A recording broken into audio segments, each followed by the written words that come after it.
Supervisi Akademik bersama rekan sejawat saya yaitu Bu Elis Kurniati.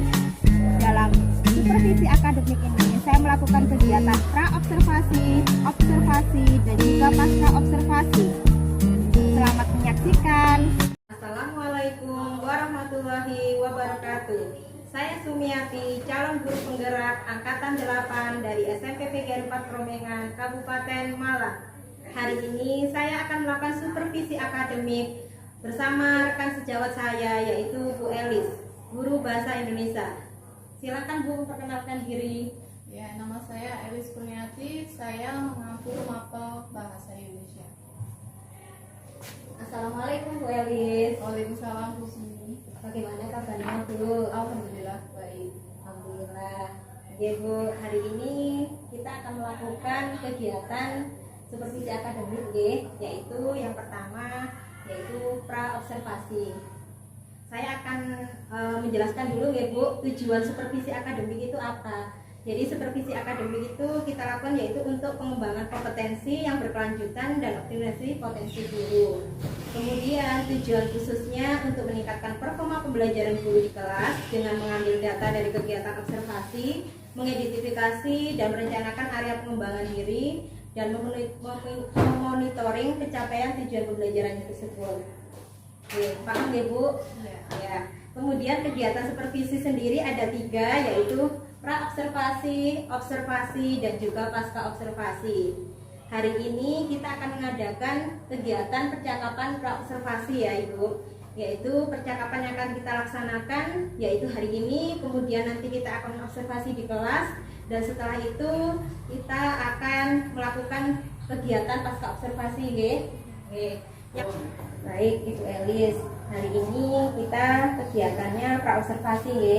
Saya akan menanyakan beberapa hal kepada Bu Elis terkait dengan observasi yang akan saya lakukan nantinya.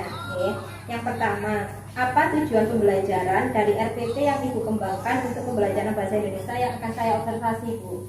Ya, tujuan pembelajaran dari RPP yang telah saya buat ada 3, yaitu yang pertama dengan membaca dan mendengar peserta didik dapat mengidentifikasi informasi, pesan, rima, dan pilihan kata dari puisi rakyat, pantun, gurindam, dan mantra yang telah dibaca dan didengar. Yang kedua, setelah berdiskusi, peserta didik dapat menelaah struktur kebahasaan puisi rakyat, pantun, gurindam, dan mantra yang telah dibaca dan didengar. Yang ketiga, peserta didik dapat mengungkapkan gagasan, perasaan, pesan dalam buku puisi rakyat secara lisan dan tulis dengan memperhatikan struktur, rima, dan penggunaan bahasa. Ya, jadi ada 3 ya Bu tujuan pembelajarannya. Yang pertama dengan membaca dan mendengar, peserta didik dapat mengidentifikasi informasi tentang pantun, gurindam, dan mantra. Yang kedua, setelah berdiskusi, peserta didik dapat menelaah struktur bahasa puisi rakyat. Kemudian dengan mengungkapkan gagasan itu secara tulis dan lisan sesuai dengan struktur rima dan penggunaan bahasanya. Seperti itu Ibu ya. Ya. Kemudian untuk yang kedua, area pengembangan apa yang hendak Ibu capai? Kemudian bagian mana itu yang ingin saya amati ketika diobservasi Ibu? Ya, area pengembangan di sini ada 2, yaitu pengetahuan dan keterampilan. Di pengetahuan itu diharapkan siswa mampu mengetahui perbedaan ciri-ciri dalam puisi rakyat. Setelah itu di keterampilan diharapkan siswa mampu mengungkapkan gagasan, perasaan dalam puisi rakyat, pantun, gurindam, dan mantra secara tulis maupun lisan. Ya, jadi inginnya Ibu saya mengamati di area pengembangan itu pada pengetahuan dan keterampilan siswa ya Ibu ya, terutama pengetahuan mereka tentang puisi, gurindam, dan juga mantra, begitu juga di konsep atau kompetensi keterampilannya, ya Bu. Ya. Baik Bu, jadi untuk agar area pengembangan dapat dicapai, kira-kira strategi apa yang telah Ibu persiapkan dalam pembelajaran ini? Iya, strategi yang saya gunakan atau yang saya terapkan adalah strategi pembelajaran berdifferensiasi yang terintegrasi dengan pembelajaran sosial emosional. Dengan menerapkan pembelajaran berdifferensiasi, saya berusaha memenuhi kebutuhan belajar murid. Untuk pembelajaran berdifferensiasi, saya menerapkan 2 strategi, yaitu profil belajar murid dan kesiapan belajar murid. Untuk profil belajar murid, saya membagi menjadi 3, yaitu audio, visual, dan kinestetik. Sedangkan untuk kesiapan belajar murid, saya membagi murid menjadi 3 kelompok sesuai dengan kesiapan belajar mereka, dengan memberi 3 jenis puisi yang berbeda sesuai dengan kemampuan mereka. Selain itu, saya juga menyiapkan media pembelajaran yang sesuai dengan tema. Kemudian saya juga menyiapkan lembar kerja peserta didik sesuai dengan kemampuan mereka. Ya Bu, jadi strategi yang digunakan adalah pembelajaran diferensiasi ya. Di sini tadi saya menangkapnya Bu Elis menggunakan 2, yaitu strategi pembelajaran berdasarkan profil belajar murid dan juga kesiapan belajar murid ya Bu. Profil itu dibagi jadi audio, kinestetik, kemudian dan juga visual. Kemudian untuk kesiapan belajar sudah menyiapkan 3 puisi yang berbeda yang sesuai dengan kemampuan mereka Bu ya. Oke. Untuk metode pembelajarannya Bu, Ibu menggunakan metode apa ya? Metode pembelajaran yang saya gunakan adalah project based learning, karena nanti di akhir pembelajaran saya ingin anak-anak itu dapat menyusun puisi. Oh iya Bu, jadi itu ya. Ya Ibu, jadi strateginya tadi yang digunakan adalah pembelajaran berdiferensiasi, kemudian menyiapkan LKPD untuk anak-anak, kemudian juga modelnya itu berdasarkan project based learning ya. Kira-kira menggunakan strategi atau metode apa lagi Bu dalam pembelajaran yang akan Ibu lakukan? Ya, metode yang saya gunakan nanti siswa berdiskusi secara berkelompok. Lalu saya memberi penugasan dan tanya jawab. Setelah itu siswa akan mempresentasikan hasil dari apa yang mereka kerjakan. Oh ya, jadi nanti ada diskusi, kemudian anak-anak dilakukan penugasan, kemudian presentasikan di depan kelas seperti itu ya Bu ya. Ya, baik Ibu. Jadi untuk strategi sudah Bu Elis jelaskan ya, mulai dari pembelajaran yang pembelajaran diferensiasi, kemudian menggunakan LKPD, kemudian project based learning, berdiskusi, presentasi, seperti itu ya Bu ya. Kemudian Bu, komitmen Ibu agar pembelajaran ini nanti berjalan dengan lancar ya, itu apa komitmennya Bu? Saya menyiapkan semua media yang digunakan seperti RPP, PPT, LKPD, dan media pembelajaran seperti video dan bacaan puisi. Ya, Bu. Jadi menyiapkan segalanya yang mulai dari RPP, PPT, LKPD, video, bacaan, yang intinya menunjang pada proses pembelajarannya Bu Elis ya Bu. Kemudian Bu, kapan ya Bu kita pelaksanaannya ini? Saya bisa mengobservasi di kelasnya Bu Elis ini kapan Bu kira-kira bisa? Hari Senin tanggal 9 saya ada jam di kelas 7, ada jam pertama dan Ya Bu, berarti saya hari Senin ya pada di kelas 7 hari jam pertama dan kedua ya. Siap ya Bu, saya observasi nggak apa-apa, kita sama-sama belajar ya. Baik Ibu, ini kita sudah di akhir percakapan ya. Kira-kira dari percakapan kita dari awal sampai akhir ini tadi ya Bu, di percakapan observasi. Kira-kira apa yang Ibu dapat, pembelajaran apa manfaatnya dari percakapan observasi kita ini Ibu? Ya, dari observasi ini saya mendapatkan gambaran apa yang saya siapkan dan bagaimana proses pembelajaran di kelas saya. Ya, jadi dari percakapan ini tadi bisa bayangkan ya, berarti apa saja yang harus disiapkan, bagaimana prosesnya nanti. Begitu ya Bu. Ibu, terima kasih banyak Bu Elis atas waktunya hari ini. Ya, semoga nanti belajar observasinya kita berjalan dengan lancar ya Bu. Sampai ketemu hari Senin ya Bu. Assalamualaikum Bu Elis. Assalamualaikum warahmatullahi wabarakatuh.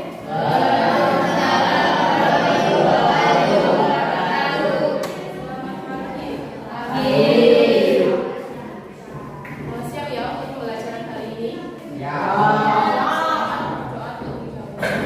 Bandung, siap, gerak. Doa mulai.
Keindahan kata-kata puisi dan cerita fantasi.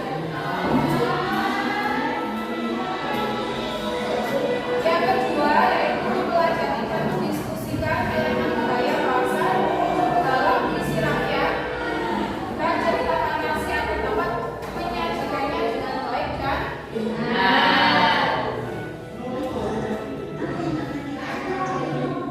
Nah, di sini adalah poin belajarnya. Apakah yang akan kita pelajari di dalam puisi rakyat ini?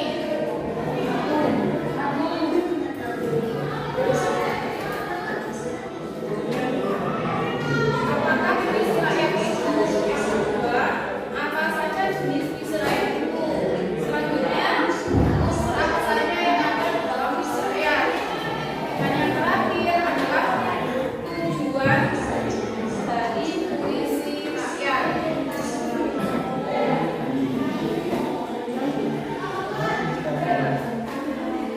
Pengertian dari puisi rakyat adalah sastra berupa puisi terikat yang berdampak pada masyarakat tradisional.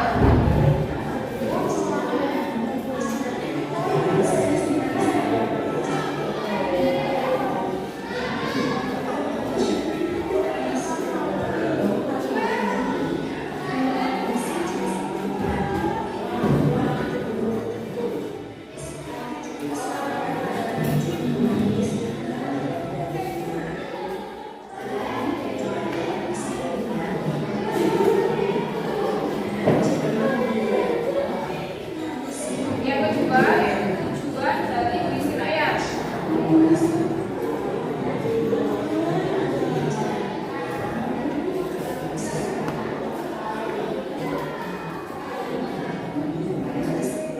Nah, tujuan dari puisi rakyat yang pertama tadi apa? Untuk menghibur. Menghibur dan untuk menghibur membaca. Terus yang kedua, memberikan nasihat, memberi nasihat, mendidik anak. Yang ketiga, memberikan isyarat, memberi sesuatu permainan. Ya, yang terakhir dan keempat, mengajak untuk melakukan sesuatu. Ya, itu adalah tujuan dari puisi rakyat.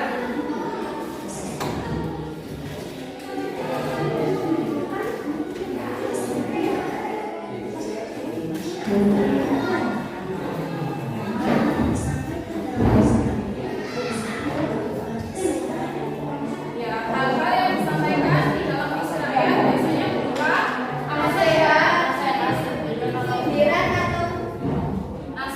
sindiran, atau humor.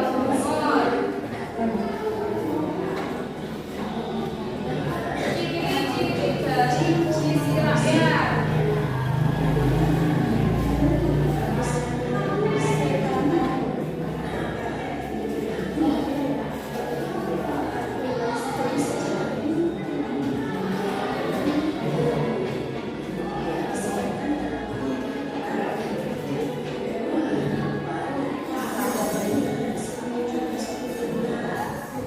Ciri-ciri dari puisi rakyat yang pertama yaitu yang bersifat anonim.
Ya, kalian sudah selesai mengerjakan, silakan mempresentasikan perwakilan satu orang, satu kelompok, maju, satu kelompok.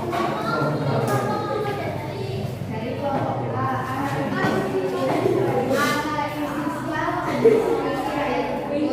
jenis puisi rakyat Natra, tuliskan ciri-ciri puisi rakyat Jawa dari baris yang kesatuan serta tidak bisa dibakomi memiliki 5 A, B, C, A, B, C, D atau agensi Taiwan perintah atau dapat disampaikan untuk tuliskan 5 dari puisi rakyat kita baris ke-1 3, 5, 6 gunakan 5 NB barisan atau dapat. Selanjutnya presentasi dari kelompok B. Silakan.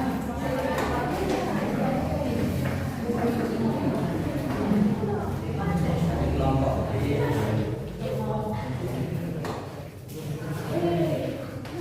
Dari istilah jenis puisi rakyat berikut ini, apabila negeri sudah bertanah jenis puisi rakyat Gerindra, apabila negeri sudah bertanah datanglah darinya berapa nagangan. Tulislah ciri-ciri terima dan besar yang terdapat dalam puisi rakyat di atas. Tuliskan ciri-ciri puisi rakyat di atas. 1. Setiap baris terdiri atas 2 baris. 2. Jumlah suku kata yang tiap baris tidak datang. 3. Bersejak sama atau AA. 4. Baris pertama dan kedua mempunyai hubungan sebab. 5. Kedua baris sehingga merupakan kalimat dengan bentuk yang dominan. Selanjutnya kelompok C. Dari kelompok C.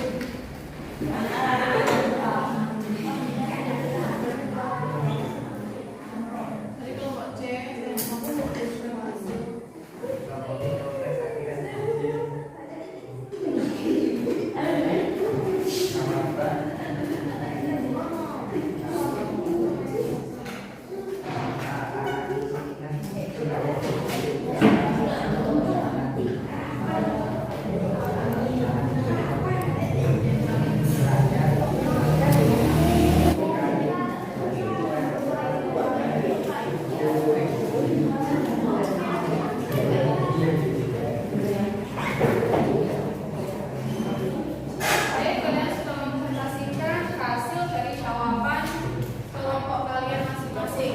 Sekarang tugas selanjutnya yaitu kalian menyusun puisi rakyat, ya. Saya akan memberi kertas ini, kalian menyusun puisi rakyat berdasarkan jenis-jenisnya.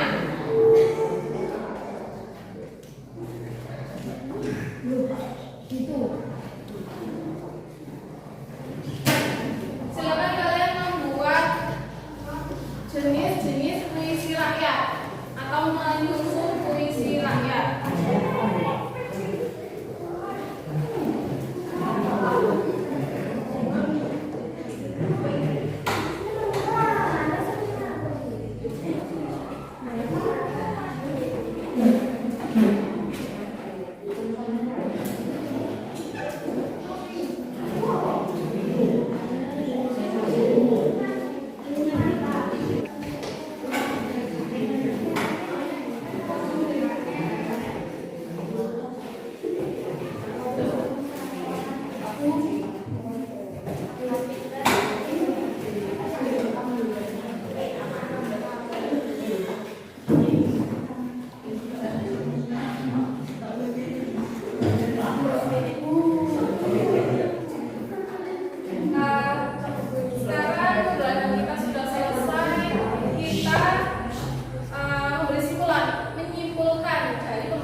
Dari pembelajaran barusan, dari pembelajaran ini, puisi rakyat, bagian yang paling menarik menurut kalian yang bagian mana? Dari ketiga jenis puisi rakyat tersebut yang paling menarik menurut kalian yang mana? Mantra. Kenapa kok mantra?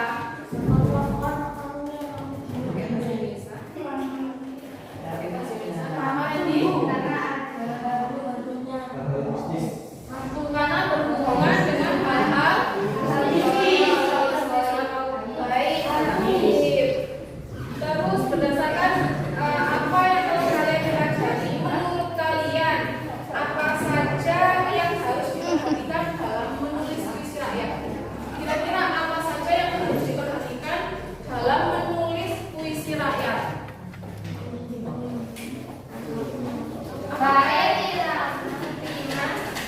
Harus memperhatikan apa saja? Harus memperhatikan bait, irama, rima, serta pesan yang ingin disampaikan.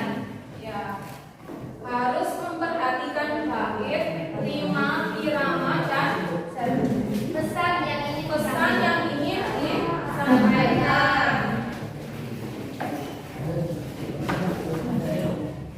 Selanjutnya, menurut kalian apa sih pentingnya mempelajari puisi rakyat ini? Pentingnya apa menurut kalian?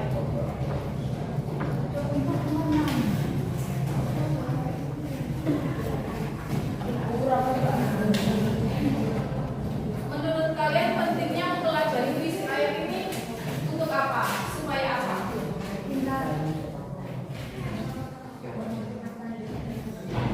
Kenapa Randy?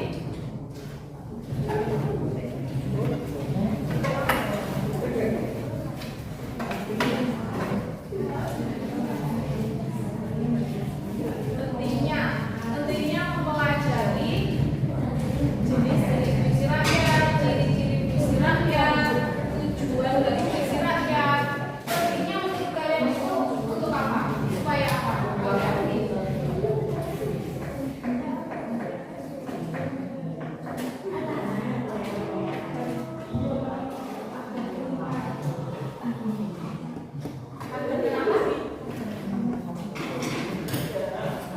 bisa menulis atau menulis.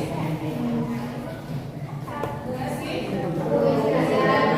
puisi rakyat. Ya, jadi kenapa kok kalian harus bisa harus mempelajari puisi rakyat, jenis-jenis puisi rakyat, karena supaya kalian bisa menyusun atau menulis puisi rakyat.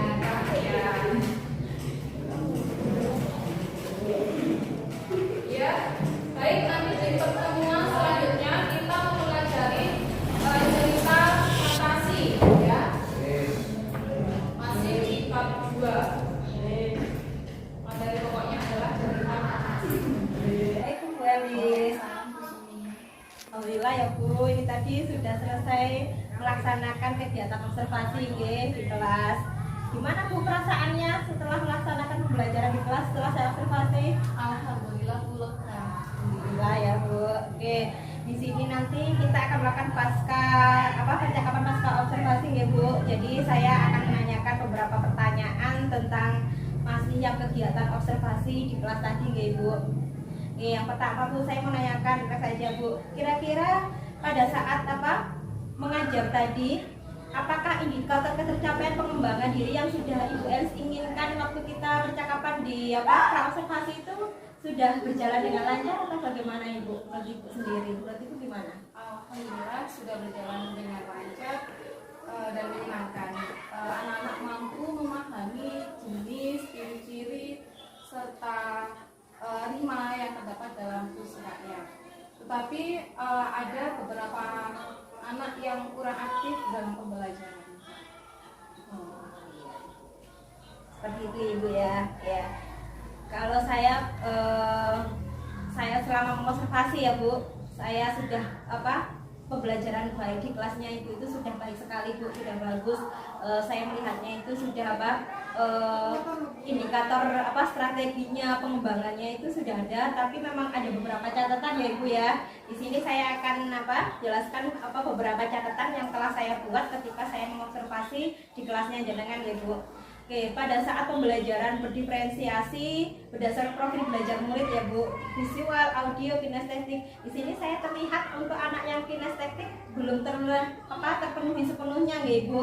Jadi Ibu hanya menampilkan video. Jadi untuk akhirnya anak audio sama yang visual saja yang terpenuhi. Jadi mereka yang lebih aktif, jadi yang kinestetiknya kurang aktif seperti itu ya Bu. Seperti jangan tadi bilang, jadi ada beberapa. Terus kemudian saya melihatnya juga ketika di awal pembelajaran tadi sebenarnya mungkin pembelajaran PSI-nya Bu Elis belum membentuk kedekatan bersama murid ya Bu. Sepertinya tadi mungkin grogi ya Bu, lupa belum nanyakan kabar anak-anak, bagaimana anak, mungkin ditambahin SDG yang menyenangkan agar anak-anak lebih menyenangkan lagi ya. Iya Bu. Terus kemudian pada saat pembelajaran diferensiasi berdasarkan misalkan belajar murid, sudah terlihat ibu sudah membantu siswa yang mengalami kesulitan atau mengalami scaffolding. Tapi ada juga beberapa catatan ya Bu, ternyata ada beberapa juga ada anak yang tadi kurang. Ketika ada yang anak yang di kelompok C ya Bu, saya terlihat ibunya lebih banyak condong ke yang ke A, jadi yang kecilnya kurang terpenuhi. Jadi masih banyak yang tiduran atau kurang perhatikan ya Ibu. Mungkin nanti bisa ditingkatkan lagi yang itu Ibu. Kemudian untuk yang ketika anak-anak presentasi, Ibu juga yang anak-anak yang lainnya kurang perhatikan ya Ibu. Jadi mungkin nanti bisa di kesadaran sosialnya itu agar anak-anak itu lebih memperhatikan, juga mengapresiasi untuk teman-temannya yang yang presentasi agar lebih memperhatikan lagi. Mungkin seperti itu Bu. Jadi itu adalah beberapa catatan yang sudah saya catat ketika observasi. Untuk selanjutnya overall bagus Bu. Ibu. Kemudian Bu, selanjutnya dari ini tadi, dari catatan-catatan yang saya saya catat berdasarkan hasil pengembangannya Ibu, dari diskusi juga sudah ada, LKPD-nya juga sudah diberikan kepada anak-anak nggih. Kemudian rencana tindak lanjutnya apa Ibu? Rencana tindak lanjut Ibu Rencana tindak lanjut pembelajaran berdifferensiasi akan saya lakukan lebih baik lagi. Untuk pembelajaran sosial emosional akan lebih saya terapkan lagi lebih baik di kelas, terutama untuk mengajak fokus siswa melalui kegiatan mindfulness dan mengajak kesadaran sosial murid lebih baik lagi dengan meminta mereka memperhatikan temannya ketika melakukan presentasi. Oke Bu, jadi tadi ya sesuai dengan catatan saya memang kegiatan mindfulness membuat mereka lebih aktif lagi seperti itu ya Bu ya. Oke, baik Bu Elis, dari rencana tindak lanjut yang telah Ibu sampaikan tadi ke saya ya, pasti akan rencana pengembangan diri yang akan Ibu Elis lakukan. Kira-kira aktivitas pengembangan diri apa Bu yang akan Ibu lakukan setelah kegiatan ini Bu? Ya, ada dua ya Bu. Yang pertama dapat melakukan pembelajaran dengan menyesuaikan materi yang akan dipelajari. Terus yang kedua membuat RPP sesuai dengan materi pembelajaran. Ya, untuk aktivitas yang pertama ya Ibu ya. Jadi dengan dapat pembelajaran itu disesuaikan dengan materi yang dipelajari ya Ibu. Kira-kira Bu, tujuan yang hendak Ibu capai itu apa Ibu? Tujuan yang hendak dicapai yaitu pembelajaran berdifferensiasi yang sesuai dengan materi pembelajarannya. Iya Ibu. Menurut Ibu ukuran keberhasilannya aktivitas pengembangan diri Ibu ini berhasil itu jika bagaimana Bu menurut Ibu? Jika anak-anak dapat memahami dan menyusun serta mempraktekkan materi yang diajarkan oleh guru. Ya Bu, jadi jika anak-anak bisa memahami, kemudian bisa menyusun dan juga bisa mempraktekkan dari materi yang telah disampaikan oleh guru tersebut ya Bu ya. Kira-kira Bu, siapa yang dapat membantu Ibu atau mendukung Ibu untuk melakukan aktivitas pengembangan ini Ibu? ada dua Bu, yang pertama rekan sejawat dan yang kedua adalah referensi dari media sosial. Ya Bu, jadi dari kolaborasi dengan rekan sejawat dan juga bisa lihat dari media-media sosial ya, seperti YouTube seperti itu ya Bu. Ya Ibu, menurut Ibu waktu pelaksanaannya ini kapan, atau Ibu butuh waktu berapa lama untuk agar aktivitas pengembangan ini dapat berhasil? Seperti itu bagaimana? Agar aktivitas pengembangan ini berjalan membutuhkan waktu sekitar 2 bulan. Ya, Ibu 2 bulan ini insya Allah berhasil nih Ibu nih. Ibu, saya harap seperti itu. Ibu, untuk yang kedua tadi Bu, tentang apa Bu? RPP gitu ya? Maksudnya bagaimana Bu? RPP sesuai dengan materi pembelajaran. Buat RPP yang sesuai, jadi biar tidak intinya punya tujuannya itu biar pas gitu ya, buat tepat. Oke. Dari kegiatan Ibu Bu, tujuannya yang sudah dicapai itu apa Bu juga kalau pengen RPP-nya sesuai Bu? RPP-nya akan dilaksanakan pada saat pembelajaran, supaya pada saat pembelajaran itu ada pegangan untuk RPP ya, ada. Oh iya, jadi supaya ada rambu-rambu gitu ya Bu. Jadi gurunya itu jenis tidak melenceng dari ya harapannya seperti itu. Memang biasanya itu agak melenceng, tapi dengan pembuatan RPP yang lebih baik lagi agar tidak melenceng ya Ibu. Oke. Menurut Ibu, ukuran keberhasilannya kalau RPP yang sesuai dengan pembelajaran itu bagaimana Ibu? Untuk membuat RPP Jadi dengan intinya yang ada di RPP dan di kelas itu hampir sama, tidak terlalu melenceng jauh begitu ya Ibu ya. Oke Ibu. Kemudian Ibu, kira-kira siapa lagi Bu? Balik lagi, siapa pendukungnya? Siapa yang bisa membantu Ibu untuk melaksanakan pengembangan diri Ibu? kepala sekolah, terus rekan sejawat, dan motivasi dari diri sendiri. Iya Bu, bagus tuh ya. Pasti dari kepala sekolah, rekan sejawat saling bertukar informasi ya, terutama yang sama-sama guru bahasa Indonesia ya Bu. Ini Bu, menurut Ibu waktu agar pengembangan diri pembuatan RPP ini berhasil ya Bu? Menurut Bu Elis berapa waktunya? Kurang lebih 2 bulan. Sama berarti ya Bu ya, 2 bulan. Berarti ini 2 bulan untuk pembuatan RPP-nya gitu. Oke Bu, terima kasih banyak Bu Elis. Semoga area pengembangan diri ini juga saya juga terima kasih juga. Semoga ini juga nanti berhasil bisa meningkatkan potensi diri Bu Elis, juga meningkatkan kinerja pembelajaran Bu Elis di kelas. Sukses Bu Elis. Terima kasih atas kerjasamanya ya, sama-sama kita ini dari kegiatan pra-observasi, observasi sampai pasca observasi ini. Sukses untuk pengembangan dirinya. Nanti kita bisa ngobrol-ngobrol lagi, ketemu lagi setelah 2 bulan ini benar-benar terjadi atau tidak, berjalan dengan lancar atau tidak. Semoga saja dapat berjalan dengan lancar dan juga sukses Ibu. Assalamualaikum Bu Elis. Waalaikumsalam.